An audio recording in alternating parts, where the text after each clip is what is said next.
আসসালামু আলাইকুম। প্রিয় দেশ ও প্রবাসের ভাইয়েরা, আপনারা শুনে খুশি হবেন, আনন্দিত হবেন। আমাদের ইত্তেফাকুল উম্মাহ সেবা ফাউন্ডেশন বাংলাদেশ চলছে আলহামদুলিল্লাহ সফলতার দিকে। অনেকেই জানতে চায়, অনেকেই প্রশ্ন করেছেন এই সংগঠনের উদ্দেশ্য কি। এই দলের উদ্দেশ্য হলো তিনটি। এক নম্বর, অন্যের প্রতিবাদ করা, হিকমতের সাথে বুঝিয়ে আমরা প্রতিবাদ করব। যেমন কোথাও গান বাজনা হচ্ছে, কোথাও নাচ গান হচ্ছে, অশ্লীল কাজ হচ্ছে, অন্যায় কাজ হচ্ছে, সেখানে গিয়ে আমরা আমার দলের পক্ষ থেকে গিয়ে আমরা তাদেরকে বোঝাবো হাদিস দিয়ে, কোরআন দিয়ে, যাতে তারা গান বাজনা না করে। আরও একটি কাজ করো, সেটা হলো ইমাম, খতিব, মুয়াজ্জিন, খাদেম। ভাইয়েরা খেয়াল করবেন, অনেক মসজিদ আছে ইমামের কোনো দোষ নাই, খতিবের কোনো দোষ নাই, অন্যায় নেই, তারা তাকে বিদায় করে দেয়। আমরা সেটা প্রতিবাদ করব। যেখানে ইমাম বিপদে পড়বে সেখানে আমরা থাকব, যেখানে ইমাম সমস্যায় পড়বে ইত্তেফাকুল উম্মাহ সেবা ফাউন্ডেশন পাশে থাকবে ইনশাআল্লাহ তাআলা। যদি কোনো মুয়াজ্জিন সমস্যায় পড়ে আমরা তার পাশে থাকব। এভাবে আমরা কাজ করে যাব ইনশাআল্লাহ তাআলা, এবং এই দলকে অনেক দূরে নিয়ে দেব। 2 নম্বর উদ্দেশ্য হলো সমস্ত মুসলমান এক হয়ে থাকা, ঐক্যবদ্ধ থাকা, পরস্পরে মিলেমিশে থাকা। 3 নম্বর মাকসাদ হলো মানুষের সেবা করা, মানুষ মানুষের জন্য। তাই অতএব মানুষ মানুষের পাশে থাকবে, এটাই নিয়ম। যাদের অর্থ আছে, সম্পদ আছে, তারা সেখানে মানুষকে দান করবে, মানুষের পাশে দাঁড়াবে। কেউ বলেন যে আসেদার দিবে সে, নাইজার পাবে সে। উক্তিতে ছিলেন আল্লামা আবুল কালাম আজাদ সাহেব দামাত বারকাতুহুম। তিনি বলেছিলেন আসেদার দিবে সে, নাইজার পাবে সে।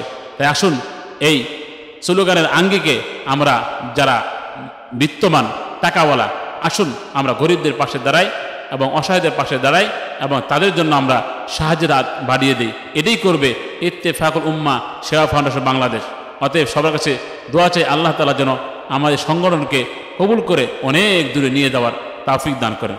অনেকেই প্রশ্ন করেছেন, অনেকেই জানতে চেয়েছেন জামালপুরী সাহেব এত কেন সদস্য করতেছেন।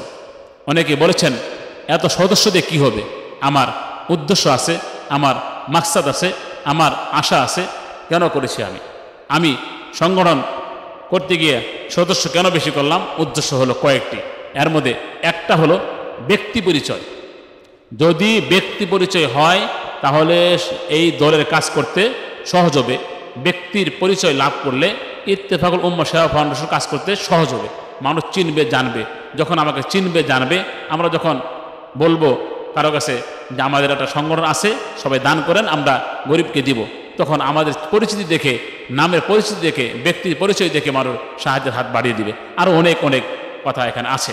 2 নম্বর মাকসাদ হলো দলের নামের পরিচয়, সংগঠনের পরিচয়।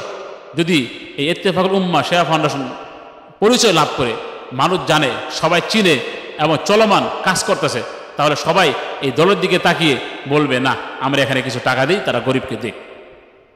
দলের নামের পরিচয় লাভ করলে, সংগঠনের নামের পরিচয় লাভ করলে আমরা অটোমেটিক কিছু মানুষ থেকে অনুদান পাবো।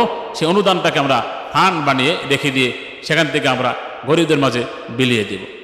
আর অনেকে প্রশ্ন করেছেন, আরও একটি উদ্দেশ্য হলো আমি আগে সদস্য বানাইলাম এই জন্যই তাদেরকে দেখব, তাদেরকে যাচাই করব, বাছাই করব, পরীক্ষা করব, তারা ঠিকমতো কাজ করবে কিনা, তাদের কি হালত, 1 মাস 2 মাস দেখে তারপরে আমি ইনশাআল্লাহ তাআলা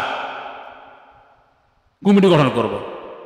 সে কাজ করতে পারবে কিনা। হুট করে আমি তাকে দায়িত্ব দিলাম, সভাপতি বানাই দিলাম, সেক্রেটারি বানাই দিলাম, সাধারণ সম্পাদক বানিয়ে দিলাম, কাজ করলো না, এই পদ দিয়ে লাভ নাই। সেজন্য আমি এই কৌশল অবলম্বন করেছি।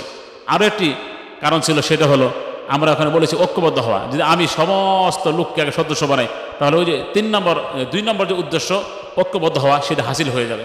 সেই আঙ্গিকেই আমি এভাবে এগিয়ে যাচ্ছি ইনশাআল্লাহ তাআলা। তাই আমরা চেষ্টা করব, আসুন কাঁধে কাঁধ মিলিয়ে, হাতে হাত রেখে কাজ করি। অবশ্যই একদিন এই সংগঠন এগিয়ে যাবে অনেক দূরে এবং সাফল্য লাভ করি ইনশাআল্লাহ তাআলা। এবং আমি আরও একটি সংগঠন করি, সবাই জানেন, সেটা হলো বাংলাদেশ মুসলিম ঐক্য পরিষদ। আলহামদুলিল্লাহ এটাও এগিয়ে যাচ্ছে সফলতার দিকে ইনশাআল্লাহ তাআলা, এবং কাজ চলমান। সবাই দোয়া করবেন আল্লাহ তাআলা যেন এই দলটিকে এগিয়ে নেওয়ার তৌফিক দান করে। প্রিয় দেশ ও প্রবাসী ভাইয়েরা, জেনে খুশি হবেন, আমরা জানেন এই মুসলিম ঐক্য পরিষদের উদ্দেশ্য দুইটি। এক নম্বর হলো মানবতার সেবায় মাজলুমের পাশে দাঁড়ানো, অর্থাৎ মানুষের জন্য। এই মুসলিম ঐক্য পরিষদ একদিন না একদিন মানুষের পাশে দাঁড়াবে এবং তাদের সাহায্য করবে, অটোমেটিক করে যাচ্ছে, চলমান, মানুষের পাশে তারা দাঁড়িয়ে কাজ করে। এবং মুসলিম ঐক্য পরিষদের আরও একটি উদ্দেশ্য হলো সমস্ত মতানৈক্য ভুলে গিয়ে এক হয়ে থাকা, সমস্ত ইখতিলাফ ভুলে গিয়ে এক হয়ে থাকা। অতএব যারা এই সংগঠনে কাজ করতে চান, যারা এই দলে কাজ করতে চান, আসতে চান, অটোমেটিক আসুন, কাজ করুন, দেখুন, পরীক্ষা করুন, দেখুন তারা কাজ কেমন করে। আপনাদের দাওয়াত দিলাম। এই মুসলিম ঐক্য পরিষদ বর্তমানে সদস্য নেওয়া হচ্ছে যাচাই বাছাই করে।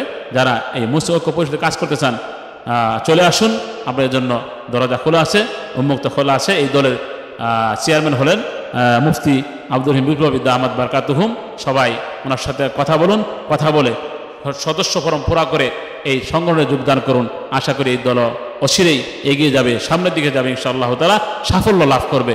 এবং সবাই মিলে এই দলে ভর্তি হয়ে সদস্য হয়ে আমাদের চেয়ারম্যান মুফতি আব্দুর রহিম বিপ্লবীর হাতে রেখে হাতকে শক্তিশালী করুন এবং এই দলকে এগিয়ে নিন। আশা করি অচিরেই এই মুসলিম ঐক্য পরিষদ জাতির সামনে ভালো কিছু উপহার দিবে এবং সাফল্য লাভ করবে। আল্লাহ বুঝার তৌফিক দান করুন।